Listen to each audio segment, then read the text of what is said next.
ఓ question అడిగినప్పుడు దానికి సూటిగా సమాధానం చెప్తే మనిషి అంటారు, అడ్డగోలుగా సమాధానం చెప్తే కొడాలి నాని అంటారు. ఇది నేనంటున్న మాట కాదు, మీ అందరికీ తెలుసు. ఆ మాట నేను ఎందుకు అనాల్సి వస్తుంది.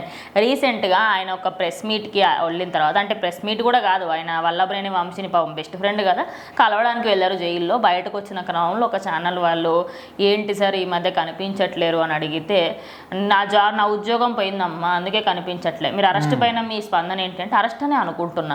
అంటే అవసరమా? ఆ ఎటకారం అనేది ప్రభుత్వం ఉన్నప్పుడు ఉంటే బాగుంటుంది, వెళ్ళిపోయిన తర్వాత కూడా ఉంటే పిచ్చితనం అంటారు. అంటే ఒక సామెత ఉంది, చింత చచ్చినా పులుపు చావదనే విధంగా కొడాలి నాని కావచ్చు, పార్టీలో ఉన్న ప్రతి ఒక్కరు కూడా ఎట్లా అంటే వాళ్ళకు పదవి ఉన్నా లేకపోయినా వాళ్ళ మాట తీరును, వాళ్ళ ప్రవర్తించే తీరును, జనాల పట్ల చూపించే తీరును ఏమాత్రం కూడా వాళ్ళు మార్చుకోరు. ఇంకా మారనే ఉద్దేశం కూడా ఆల్రెడీ ప్రజల్లో కలిగిందనమాట. అందుకోసమని వాళ్ళందరినీ కూడా ఓడించేసి ఇళ్ళకి కాదు కదా అసలు ఇంట్లో కూడా ఉండకున్నటువంటి ఒక పరిస్థితి ఇప్పుడు ప్రజెంట్ వాళ్ళకైతే వచ్చింది. సో మొత్తానికి అక్కడ మనకు వల్లభనేని వంశీ అరెస్ట్ అయ్యాడు అందరికీ తెలిసింది. సో ఆయన గురించి మాట్లాడుతున్న క్రమంలో నిన్న జగన్మోహన్ రెడ్డిని కలిశాడు. సో ఇదంతా కూడా పక్కన పెడితే ఒక ప్రముఖమైన ఛానల్ ఇక్కడ కొడాలి నాని కొన్ని ప్రశ్నలు ఇచ్చినప్పుడు ఆయన చెప్పిన సమాధానం వింటే ప్రతి ఒక్కరు కూడా, అంటే ఆయన విన్న సమాధానం అరే ఇది కరెక్ట్ కాదు అనే విషయం కాకుండా అవసరమా ఇది అంటే ఒక రకమైన విరక్తి వస్తుందన్నమాట. అంటే అక్కడ ఒక ప్రముఖమైన ఛానల్ ఒక రిపోర్ట్ ఒక క్వశ్చన్ అడుగుతున్నప్పుడు దానికి సరైన సమాధానం చెప్పకపోతే సైలెంట్గా వెళ్ళిపోవాలి, కానీ ఈ విధంగా తిక్క సమాధానాలు చెప్పడం అసలు కరెక్ట్ కాదు. అంటే ఇక్కడ వల్లభనేని వంశీ అరెస్ట్ని ఏ విధంగా చూస్తున్నారంటే అరెస్ట్ లాగానే చూస్తున్నాను. అదేవిధంగా ఈ మధ్యకాలంలో ఎక్కువగా బయట కనిపిస్తలేదంటే మీ ఇంటి అడ్రస్ చెప్పు, రేపు నుంచి వచ్చి కనిపించి పోతా, అండ్ మీ మీద 3 కేసులు ఉన్నారో తెలుస్తుంది అంటే 30 కేసులు పెట్టుకోండి, ఎవరు వద్దన్నారు, రెడ్ బుక్లో మీ పేరు ఉందంటే నాకైతే చూపించలేదు, మీకు చూపించారా.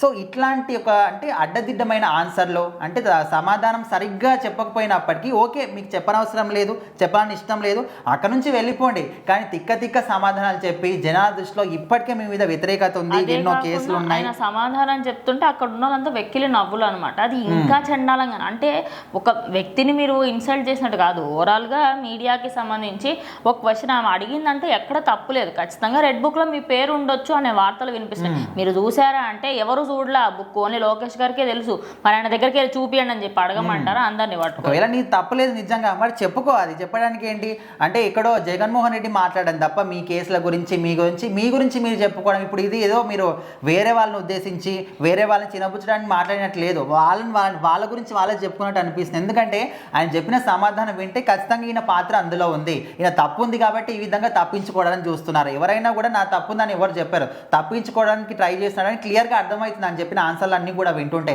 సో మొత్తానికి అక్కడ మీ తప్పు ఉందా లేదా, ఒకవేళ నిజంగా మీ తప్పు లేకపోతే ధైర్యంగా చెప్పండి, అలాంటప్పుడు మీరు భయపడాల్సిన అవసరం ఏంటి.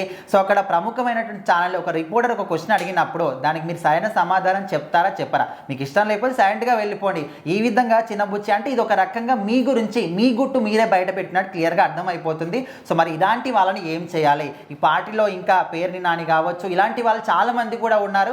ఒక్కొక్కరి ఖాతా ఖచ్చితంగా తొందరలోనే ముగుస్తుంది.